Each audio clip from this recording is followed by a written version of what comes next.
বিসমিল্লাহির রহমানির রহিম।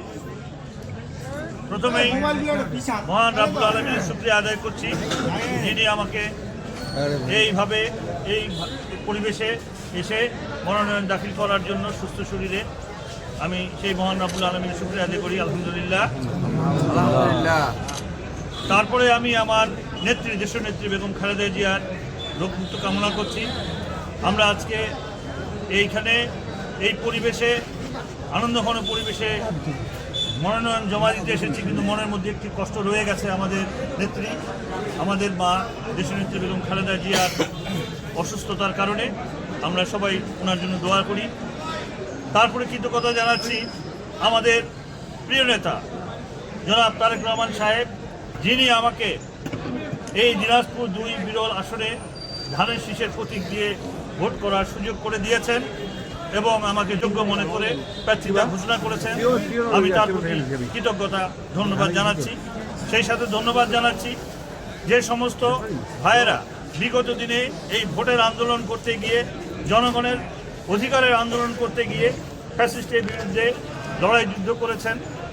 আমি সেই সমস্ত বীর যোদ্ধাদের কৃতজ্ঞতার সঙ্গে স্মরণ করছি সেই সমস্ত ভাইদেরকে যারা আমার সঙ্গে থেকে আমাকে সামনে এগিয়ে নিয়ে এই পর্যন্ত নিয়ে এসেছেন, তাদের প্রতি কৃতজ্ঞতা ধন্যবাদ জানাচ্ছি।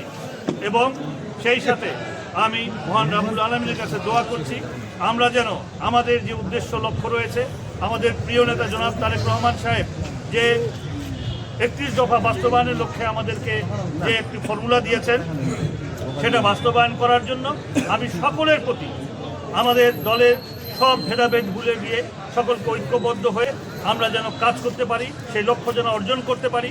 আমাদের দলের প্রতীক ধানের শীষ, এটাকে যেন আমরা অক্ষুণ্ণ রেখে জয়লাভ করতে পারি এবং এই বিজয়ের মাধ্যমে আমাদের প্রিয় নেতা জনাব তারেক রহমান সাহেবকে যেন এই আসনটি উপহার দিতে পারি। সেজন্য আমি প্রত্যেকের প্রতি, আমাদের দলের নেতাকর্মীদের সকলকে আমি কৃতজ্ঞতা জানাচ্ছি যে তারা আজকে অনেকেই এসেছেন এখানে।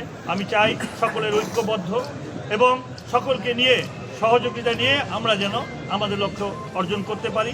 সেই সাথে আমি আপনাদের প্রতি আবারও জানাচ্ছি আহ্বান যে আমাদের যে প্রিন্ট মিডিয়া ভাইয়েরা আছেন, সাংবাদিক ভাইয়েরা আছেন, তারা বিগত দিনে আমাকে সব রকমভাবে সহযোগিতা করেছেন। আগামী দিনে আমাদের পথ চলায় আপনারা আমাদেরকে সহযোগিতা করবেন, আমাদের ভুলভ্রান্তিগুলো আপনারা তুলে ধরবেন, যেন আমরা সেখান থেকে শিক্ষা নিয়ে আমাদের ভুলভ্রান্তিগুলো থেকে দূর করে আমরা যেন জনগণের যে আকাঙ্ক্ষা, জনগণের যে ইচ্ছা, সেটাকে যেন আমরা বাস্তবায়ন করতে পারি। আমরা প্রকৃত অর্থে যেন জনগণের সেবা করতে পারি, এলাকার উন্নয়ন করতে পারি, এটাই আমি আজকের আমার অনুভূতি।